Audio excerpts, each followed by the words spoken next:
Hey guys, what's up? It's Bobby with Gilk Sports Cards. Hope you're having a fantastic day. Had a few guys reach out to me asking what I am currently buying. So I thought I would do just a really quick video about what I've been doing in the card market. I have not been buying a lot. Basically, I've been in my garage, in my cards, and I'm trying to sell as much as I can, especially or all the stuff that really doesn't, I don't know, that doesn't grab me. Stuff that I don't mind letting go. I'm just trying to build up my bank account right now. So that's my goal. I want to buy kind of a bigger card. Nothing crazy, not thousands and thousands of dollars, but I want to buy a nice card. I don't know what that card is yet. Roberto Clemente rookie is on my mind. Kobe Bryant rookie, a Tom Brady PSA 10, and not one of his chrome crazy cards, and just, something basic. That's, like $500, $600, $700, $800. Something cool, Michael Jordan. I'm not sure. So if you have any thoughts on what I should get, leave it in the comments. But that's my goal right now. I'm just building up my bank account, selling as much as I can. And at some point, I'm going to show you guys a really cool big card, I hope. So I'm buying a lot of little things, which I'm not even going to show you guys.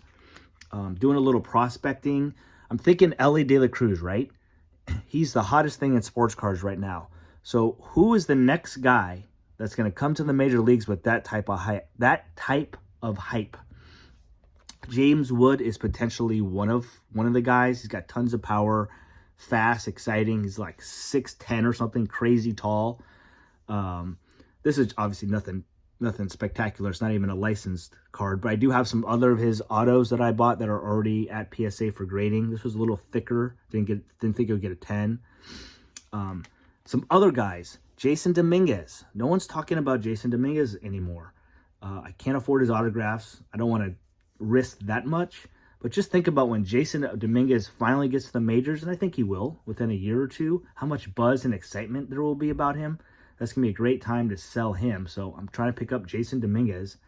And then the big one on the baseball side is Jackson Chourio. I think he's the number one prospect, if I'm correct, or top 3 for sure. And tons of hype on Jackson Chourio. When he makes the major leagues, his cards are going to go nuts. I'm sure of it. Again, I can't afford his autographs, but I'm buying his like second and third year Bowman, like numbered cards, parallels that are pretty cheap. Get them graded if they get 10s, especially when he comes out. Those cards are gonna 4 or 5 times that I believe that will sell for. And then I got this guy, Alexander Canario. I bought 4 of these. They were between $40 and $60 PSA 10, and I just invested in a out of 150 blue for $270, which is a big deal for me. It's a lot for a prospect. He's not on the Giants anymore. He's on the Cubs. He led the minors last year in home runs. He was ahead of Matt Mervis. Then he got hurt, and his cards have gone way down. Well, he's back on the field as of a couple of days ago. Hit a home run in the second game. He was supposed to be in the major leagues this year. Huge power, obviously. I actually liked him. You can even ask my family. He was my favorite prospect for the Cubs over Matt Mervis. So Mervis obviously struggled in the minors or in the majors, but Alexander Canario, remember that name. He'll be in the majors probably next year. Alexander Madison. Now, I bought these cards before Dalvin Cook was traded because there was all kinds of rumors that was going to happen. Alexander Madison had a great year last year.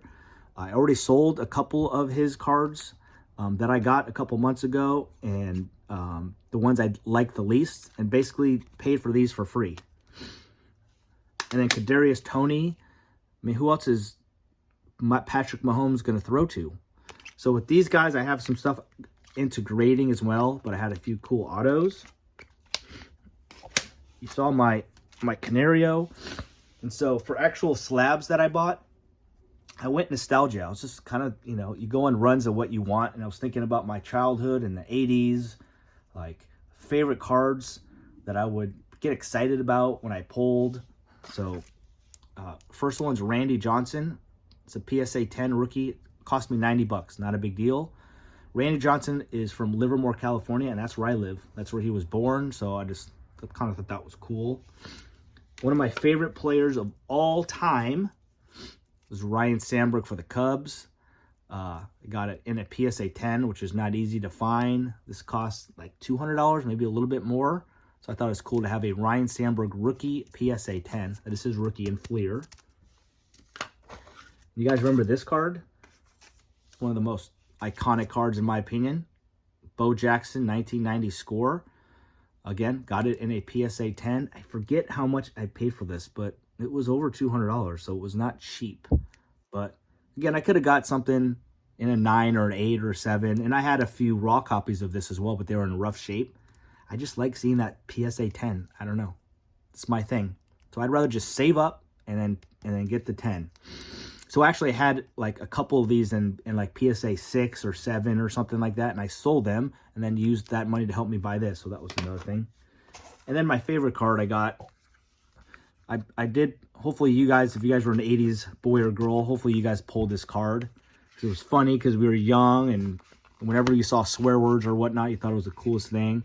But bam, the Billy Ripken, I'll just say FF error. You can see on there. So this is the true error card, right? Probably, I know the Frank Thomas card's up there too, but I would have to say this is the most famous error card in the history of sports cards. Can you guys tell me a card that's more famous that's an error than this Billy Ripken?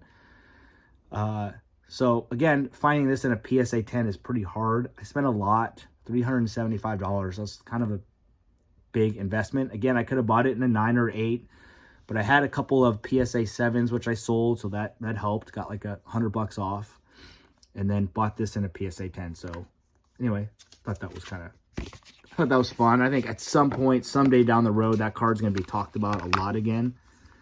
And maybe I sell it for some profit and buy it back again some other day. So that's it, guys. That's all I'm buying right now. Again, trying to save up. If you have any advice on a really cool, rare type of card of I'm not modern, something, older. I'm thinking Jim Brown as well. I know he just passed away, sadly, so I don't know if it's a good time to buy his stuff, but just some type of legend card that's, I don't know, $1,200 or less, maybe a touch more if I could sell a few more things. So yeah, give me your advice, and I will see you guys in a video tomorrow. If you haven't, thumbs up, please. And I would love subscribers. I'm almost at 200, and that'd be cool. So appreciate you guys. Have a good one.